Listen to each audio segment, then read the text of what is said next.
तुर्की के ड्रोन का अफ्रीका में जलवा, एर्दोगान की सैन्य कूटनीति से फ्रांस को करारा झटका। अफ्रीकी देश बना रहे तुर्की से नए गठजोड़, ऑटोमन साम्राज्य जैसी ताकत बनाने की ओर बढ़ रहा तुर्की, पश्चिमी देशों को बड़ा झटका। इसी के साथ आपको बताएंगे गाजा पर मुस्लिम देशों की एकजुटता से ट्रंप की योजना पर असर, अब गाजा पर कब्जा करने से क्यों पीछे हटा अमेरिका, ट्रंप का ताजा बयान चर्चा में। दोस्तों, सब कुछ हम आपको इस वीडियो में बताएंगे, तो आप मेरे साथ इस वीडियो के आखिर तक बने रहें। तो बिना टाइम लेते हुए बात करते हैं मुद्दे की। दोस्तों, दुनिया के ड्रोन इंडस्ट्री के 65% से ज्यादा हिस्से पर अब तुर्की की कंपनियों का कंट्रोल है, लेकिन राष्ट्रपति रजब तैयब एर्दोगान का मन अभी भी नहीं भरा है। वो अफ्रीका महाद्वीप को एडवांस तुर्की के ड्रोनों से पाटना चाहते हैं। बिना किसी शर्त के हथियार बेचने की नीति ने तुर्की को अफ्रीका में अपने सैन्य संबंध मजबूत करने और राजनीतिक फायदा उठाने का मौका दिया है। राष्ट्रपति एर्दोगान इस खेल के माहिर खिलाड़ी है।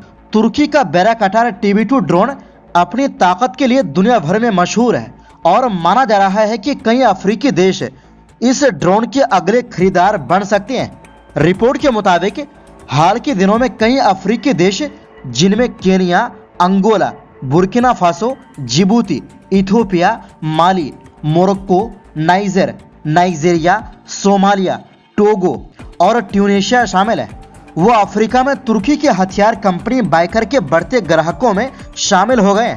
समझा जा सकता है कि इन देशों के शामिल होने के बाद तुर्की की डिफेंस इंडस्ट्री को कितना जबरदस्त फायदा मिलने वाला है। एक्सपर्ट लगातार कह रहे हैं और यूक्रेन युद्ध ने साबित भी किया है कि आधुनिक युद्ध में मानव रहित ड्रोन कितना कारगर साबित हो रहे हैं। लिहाजा अफ्रीकी देश तुर्की के ड्रोन सिस्टम में गहरी दिलचस्पी दिखा रहे हैं। तुर्की के राष्ट्रपति एर्दोगान ऑटोमन साम्राज्य की तरह से अपने देश का प्रभाव बढ़ाना चाहते हैं। वहीं अफ्रीका के कई देश फ्रांस की कॉलोनी रहे, लिहाजा यह फ्रांस के लिए भी बड़ा झटका है। पिछले कुछ सालों से अफ्रीकी देश फ्रांसीसी सैनिकों को भी देश से निकाल रहे हैं। कई अफ्रीकी देश आंतरिक संघर्ष और आतंकवादियों के खिलाफ युद्ध में बुरी तरह से उलझे हुए हैं।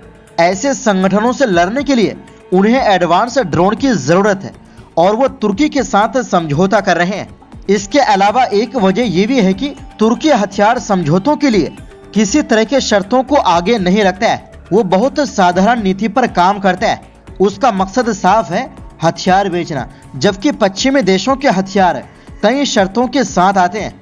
अक्सर पश्चिमी देश प्रतिबंधों को हथियार के तौर पर इस्तेमाल करते हैं। इसके साथ ही गरीब अफ्रीकी देशों के लिए करोड़ों डॉलर खर्च कर एक एयरफोर्स का निर्माण करना काफी मुश्किल और खर्चीला होता है। ऐसे में ड्रोन उनके लिए काफी बेहतरीन विकल्प साबित होते हैं, क्योंकि उनके मेंटेनेंस में भी कम खर्च आता है। और सबसे मेन बात, तुर्की के ड्रोन पश्चिमी देशों के ड्रोन की तुलना में काफी सस्ता और अच्छा भी है।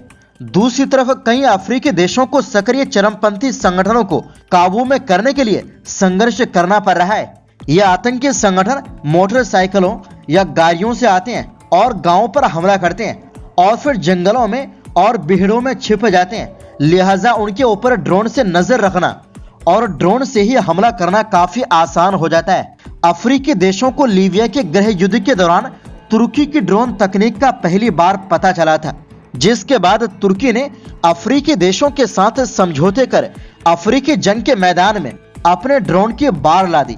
2019 में तुर्की के एक ड्रोन ने लीबिया की राष्ट्रीय सेना द्वारा नियंत्रित एक हवाई अड्डे पर हमला किया था।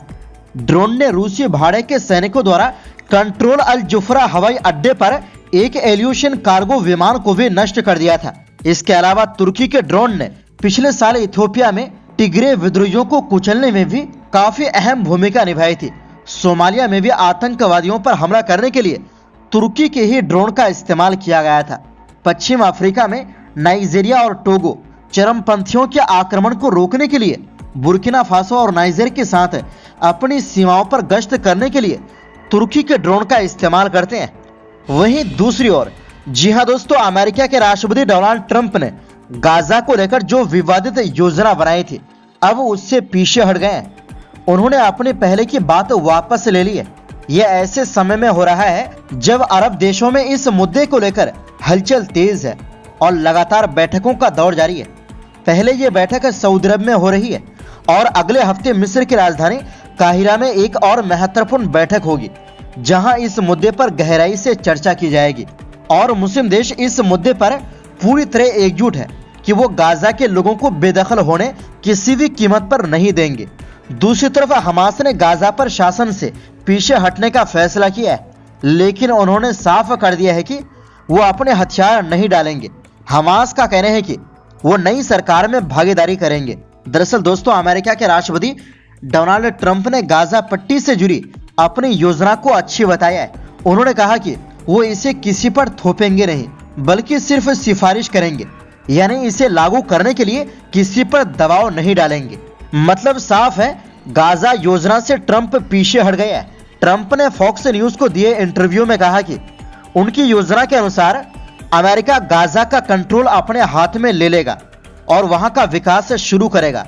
उन्होंने साफ तौर पर कहा कि इस योजना में हमास का कोई स्थान नहीं होगा। ट्रंप ने यह भी कहा कि मिस्र और जॉर्डन ने उनकी इस योजना का समर्थन नहीं किया, जिससे वह हैरान है। उन्होंने ये तर्क दिया कि अमेरिका हर साल इन दोनों देशों को अरबों डॉलर की मदद देता है, फिर भी उन्होंने इस योजना का साथ नहीं दिया। ट्रंप का मानना है कि गाजा फिलहाल रहने लायक जगह नहीं है।